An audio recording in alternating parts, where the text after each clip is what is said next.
сейчас на третьей книге по списку чтения из новых книг, которые я купила, из классических книг, из которых книги Достоевского, книги Вирджинии Вульф, также книги, не помню конкретно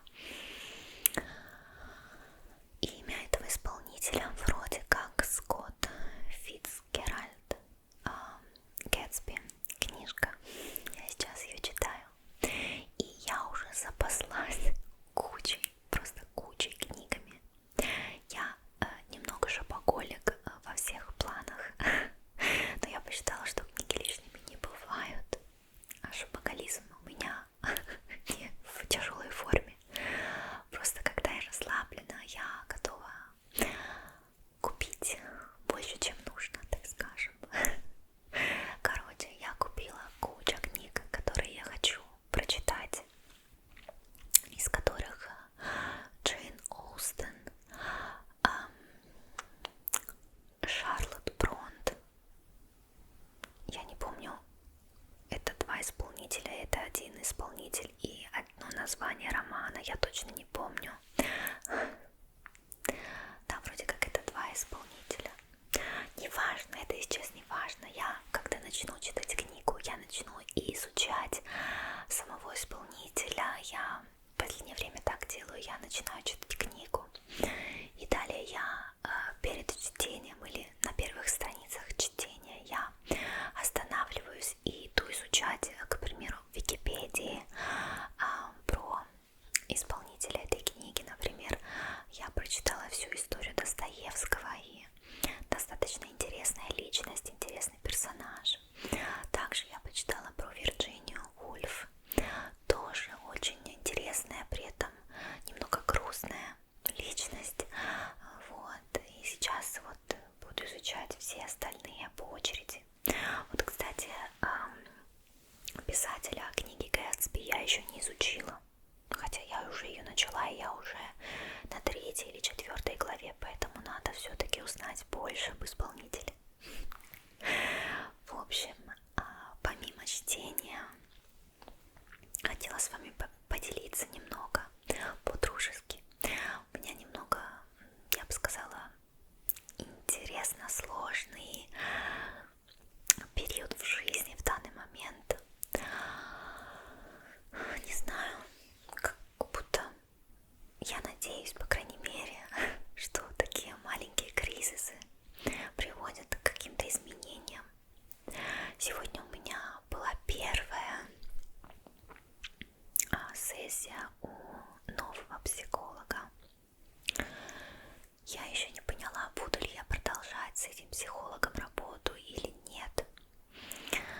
Скажу вам честно, какая-то часть меня не хочет, не просто потому, что я, может быть, откладываю каким-то образом изменения, может быть, не хочу выходить из комфорт-зоны, не знаю, может быть, это, но какой-то частью, не знаю, вот в последнее время как-то так задумалась.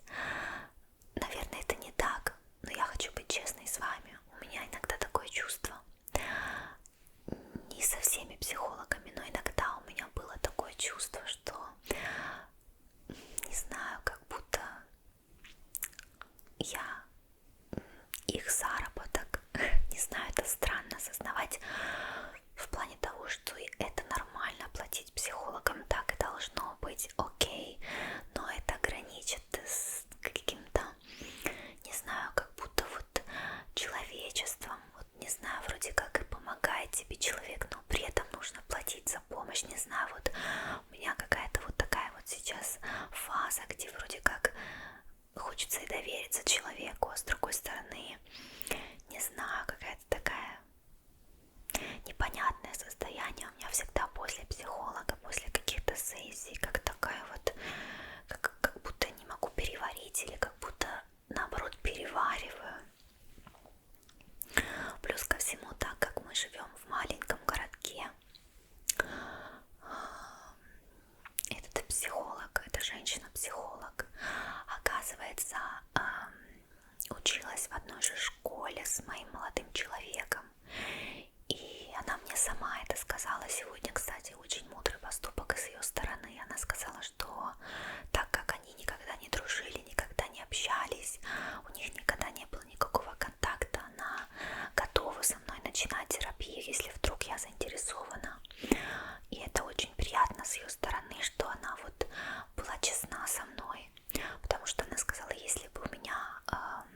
действия, будь то в прошлом, будь то в сегодняшнем моменте, то она бы, скорее всего, прервала нашу терапию. В принципе, я считаю это профессионально, я считаю это правильно. Как раз таки вернувшись к разговору о том, что якобы мы для психологов не просто пациенты, но и деньги. Но опять-таки не воспринимайте все близко к сердцу. То, что я сейчас говорю, я просто высказываю мысли вслух, и то, что у меня сейчас вот в голове крутится. То есть это просто мысли вслух. Вот. Что я хотела сказать, то, что она могла мне, к примеру, если бы она была не настолько профессиональной, ничего мне не сказать, и просто меня взять как пациента и зарабатывать, образно говоря, да, с меня деньги, но она очень мило поступила, я это очень оценила, я ей это сказала.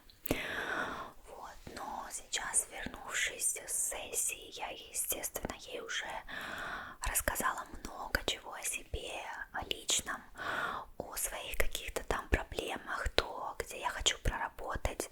Естественно, в этот список вещей входили какие-то, может быть, личные или не личные, просто детали о моей жизни с моим молодым человеком. И сейчас как бы он мне сказал, что есть такое непонятное чувство, что вроде как стоит в плане, да, не физическом, а в плане как бы, ну, ментально-спиритуальном, как будто он голый перед этим человеком, которого вроде как и не знает, но вроде как и знает, потому что они учились в одной и той же школе, не в одном и том же классе, но в одной и той же школе. И вот как бы я его могу понять. Я и так сомневаюсь, начинать ли мне эту терапию, потому что я вроде как себе говорю, а зачем она мне нужна, у меня вроде как и проблем нет, у меня все хорошо. Я просто немного нестабильна эмоционально. У меня как будто какие-то выплески, вплески, то вроде все хорошо, то вроде все плохо. И вроде как засыпаю, депрессия, просыпаюсь весело.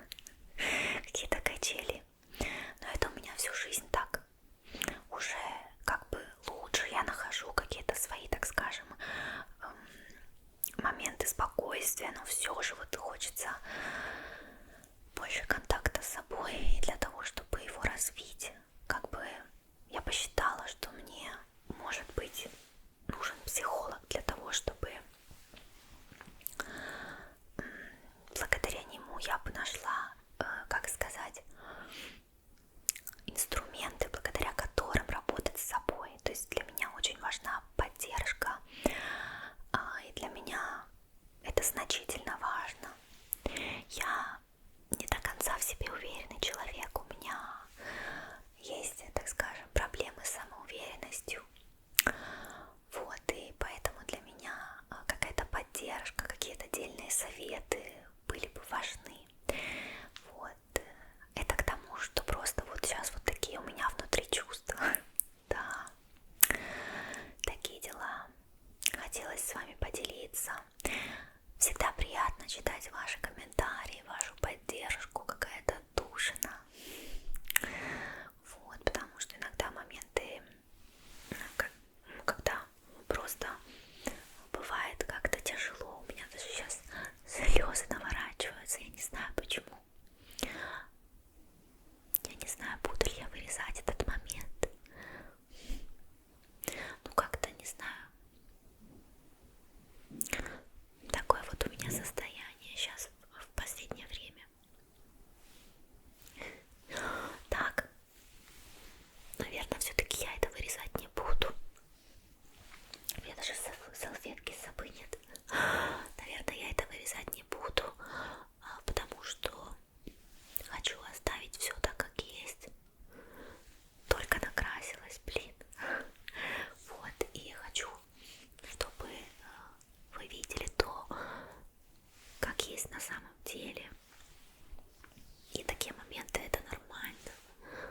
У всех бывает. Вот. Главное, знаете, что я все-таки думаю, быть всегда честными с самим собой и никогда самому себе не врать о каких-либо проблемах и вообще узнавать себя, понимать свои потребности, понимать то, что тебе нужно. Вот, и учиться давать себе именно то, что вам нужно. Вот. Это очень важно. Этому я и хочу научиться у психолога. Вот, и мне очень хотелось бы уметь, когда, к примеру, у меня какая-то триггерная ситуация, да, любая,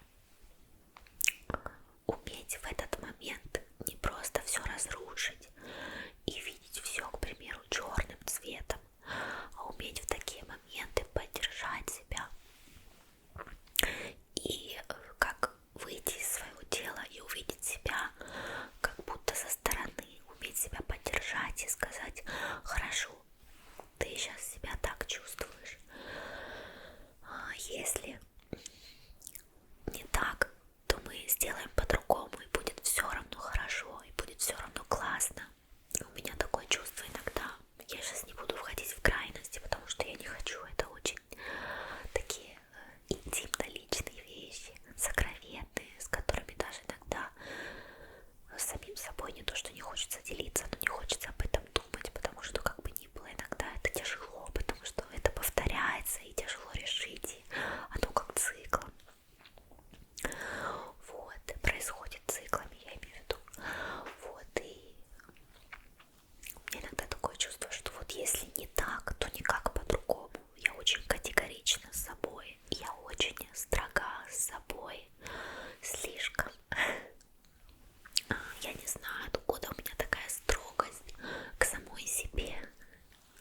Но как-то так выработалось с годами, что я очень как бы злая сама с собой.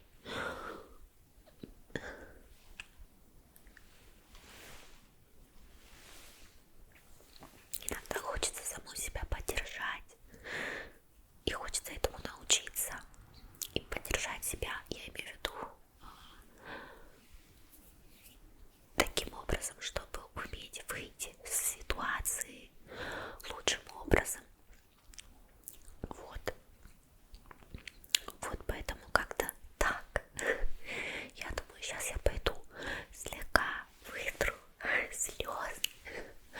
Я все-таки не буду это вырезать. Хоть и я не люблю себя показывать на камеру. В последнее время я как будто создала легкий фильтр между собой, прям вот настоящий, и зрителями. Вот. Но сейчас мне просто хочется. Кто знает, может, я потом и не выложу это видео, но скорее всего все-таки да. Мне хочется сейчас этот фильтр слегка снять и просто при этом поддержав себя. Сейчас я закончу, а потом расскажу вам за книги. Кстати, за книги мне не так уж и много нужно рассказывать, потому что я их не читала. Я только одну из этих книг читала, поэтому могу что-то за них рассказать. А далее уж вы мне в комментариях будете рассказывать что-то за эти книги. Хотела сказать, что я сейчас хочу и вас поддержать, и при этом себя.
поизучать фотошоп, выставка света, так как все-таки у меня, я уверена, с этим хромает. Я знаю, что профессионалы заметят, где у меня мало света, где его достаточно. Вот, поэтому я хочу этому всему научиться, и я мотивирую себя на это, потому что я могу как сильно зарядиться, так же и опустить руки. Вот. Наверное, я уже ничего вытирать не буду, у меня уже и так все высохло, тем более.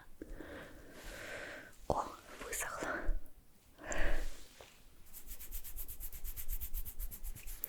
Я очень надеюсь, что у меня ничего не потекло. Ну-ка, дайте я посмотрю. У меня здесь телефон просто.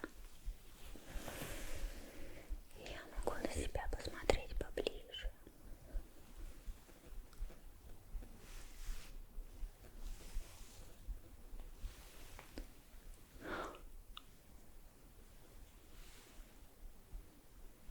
А нет, вроде как потекло, поэтому, наверное, стоит пойти. Секундочку.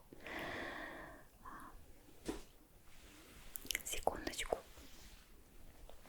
Убрать душ и вернуться к вам свежей, новой Настей. Я бы не сказала, что как-то особо свежий, но я постаралась немного бьюти-блендером растушевать какие-то разводы и прочесала ресницы. Ну все. Я очень надеюсь, что вы не потеряли желание смотреть это видео, но я все равно в названии видео напишу, что будет сентиментальная болталка, не просто показ книг, чтобы вы уже были готовы к тому, что видео не будет только сконцентрировано на книгах. Ну что ж, у меня сегодня здесь 4 книги, которые я купила на сайте, который называется Vinted. И этот сайт продает бэушные вещи. Но у меня такое чувство, что эти книги совсем-таки не БУ. Мне кажется, что этот профиль, на котором я заказала эти книги, просто перепродает книги на русском языке, заказывая их как раз-таки с России или откуда-то, где есть эти книги на русском, потому что в Италии, в любой библиотеке или в магазине книг нет книг на русском. Ну, в принципе, это и нормально. Просто я хотела почитать и попробовать читать книги на русском языке. Я никогда в жизни не читала ничего на русском. И я все-таки решилась на это. Решилась я потому, что купила книгу «Белые ночи» от Федора Достоевского на итальянском языке. И потом я осознала, что это стыдоба читать «Белые ночи» на итальянском языке. В первый раз, зная русский язык. Так вот, оттуда у меня пошло желание купить «Белые ночи» на русском языке. Я могла их купить на Amazon. Эти белые ночи, их. Я могла купить эту книгу на Amazon, но я решила поискать что-то более интересное. Я нашла этот профиль на этом БУ сайте.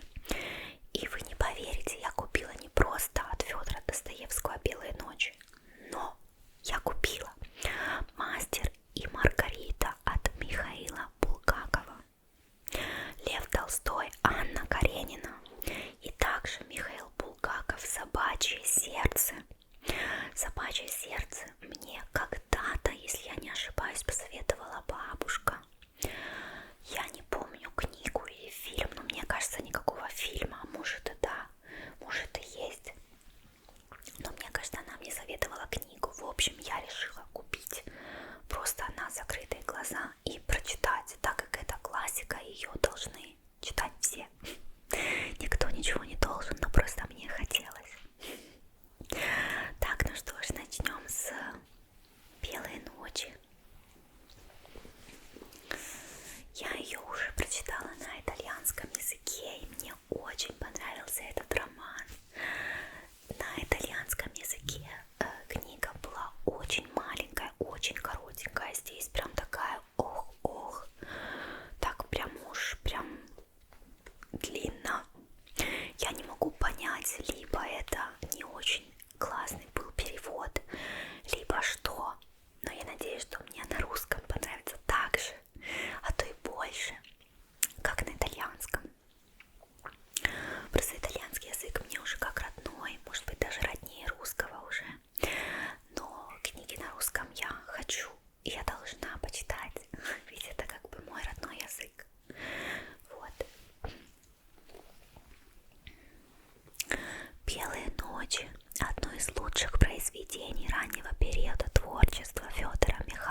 девушка, а вместе с ней и надежда на счастливое будущее.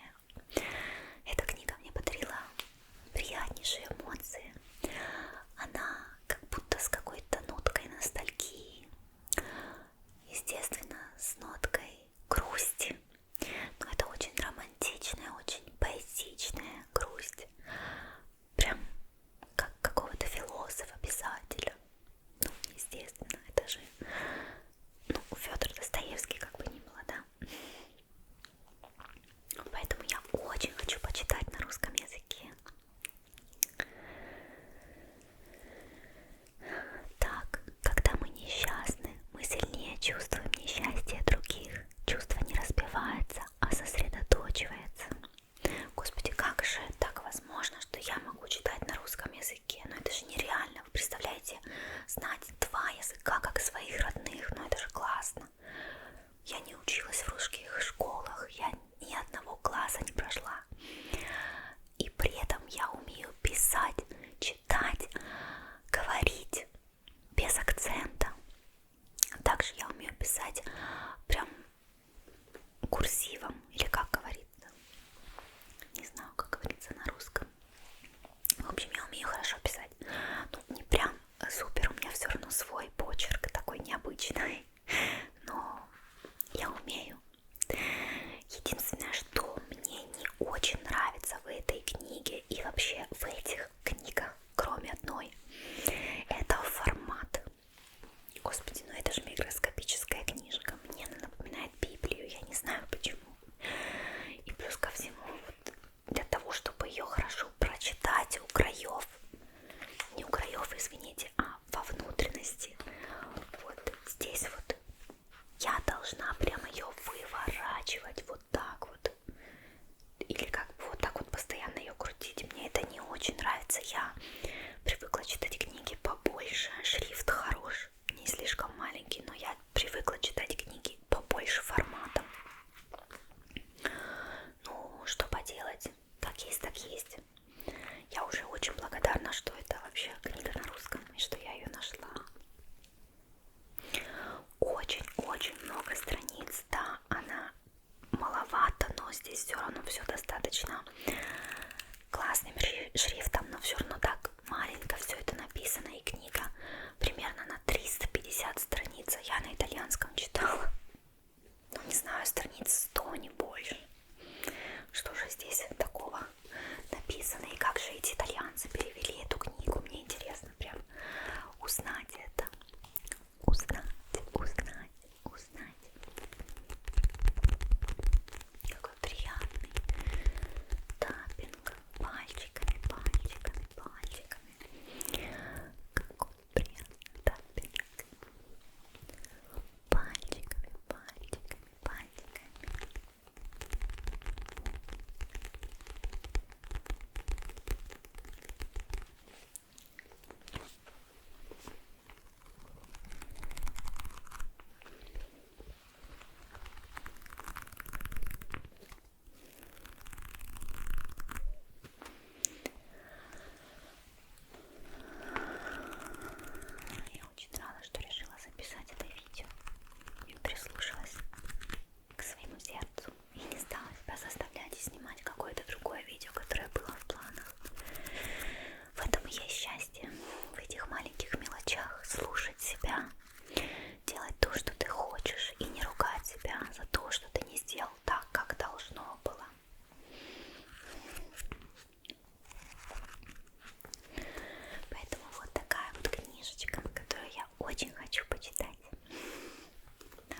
фильмы и телесериалы. Это произведение легло в основу оперы, симфонии, рок-оперы. Его иллюстрировали самые знаменитые художники и фотографы. Достаточно перечислить лишь немногих создателей произведений, посвященных шедевру Булгакова им вдохновленных: Энджи Вайда, Эннио Морриконе, Мик Джаггер, Дэвид Боуи. Чем же заворожила столь разных творческих личностей история о дьяволе и его свите, почтивших своим присутствием Москву 1930-х годов, о прокуратуре Иудеи, всаднике Понтии Пилате и нищем философе Ешуа Ган Ноцри, о талантливом и несчастном мастере и его прекрасной и верной возлюбленной Маргарите. Прям вот очень хочется погрузиться в эту историю, прям вот очень хочется почитать книгу на русском, погрузиться в русский язык, изучить его лучше и больше, разукрасить и расширить свой русский литературный запасной словарь. Господи, что я говорю?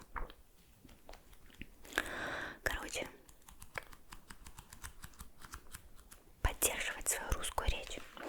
Короче говоря, в этой книге также мне не нравятся форматы, мне не нравится то, что нужно прям ее выворачивать для того, чтобы хорошо прочитать, но бог с ним. Как-то уж прочитаем. Зато хорошо написано по размеру шрифта, мне нравится. Не слишком маленький, не слишком большой, нет такого, что немного разведенные буквы. У меня где-то в какой-то книге я это замечала, вроде как. Нет, не из этих. Я на итальянском купила другую книгу, она была недорогая. И, ну как недорогая, 6 евро, это нормальная цена для книги обычной. Там какие-то разведенные были буквы, мне не понравилось, как именно прям это пропечатали. Вот поэтому вот такая вот книжечка. Книжечка. Далее. Лев Толстой, Анна Каренина. Ну это прям классика классикой. Размер в мою жизнь. Эту книгу читал даже мой молодой человек. И в этой книге есть его любимая литературная аффирмация или фраза. То есть он мне сказал, как только ты прочитаешь эту книгу, ты должна угадать, какая была моя любимая фраза из вообще всей литературы. Вот поэтому у меня такое задание очень тяжелое, я считаю. Поэтому да, это уже другой производитель.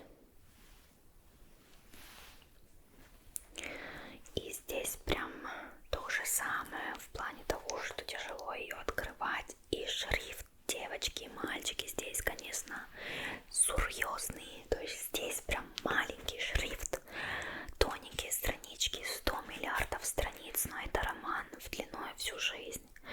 Я еще «Граф Монте-Кристо» не дочитала, а я уже купила Анну Каренину. Ну ладно, мне уже мама сказала, что хочет ее взять себе почитать, поэтому я ей дам, а когда она закончит, я уже и прочитаю. Я закупилась, чтобы было, а там уже буду понемногу все это вычитывать. Без спешки. Анна Каренина. Лучший роман о женщине, написанный в 19 веке. Видите, все-таки вспомнила. Замысел романа из современной жизни возник у Толстого еще в 1870 году. Вчера вечером он мне сказал, пишет Софья Андреевна Толстая. Господи, простите меня, как это говорится, куда ударение ставится. В общем, неважно. Вникнем в смысл. Софья в своем дневнике 24 февраля 1870 года, что ему представился тип женщины, замужней, из высшего общества, но потерявшей себя. О, это я, это я. Еще не замужней, но из высшего общества и потерявшей себя. Первые главы Анны Карениной увидели свет в 1875 году в журнале «Русский вестник». Толстой решился на их публикацию еще до окончания рукописи в целом. Печатание романа продолжалось 3 года. Успех превзошел все ожидания. Как писала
возьму себе, просто погружусь в них, отключу голову. Это очень важно для меня. Ну что ж, мои дорогие, напишите мне в комментариях, если вы читали что-то из этих книг. Что вы про них думаете? Понравились ли они вам? Какие книги вы еще читали? Какие книги вы мне еще советуете?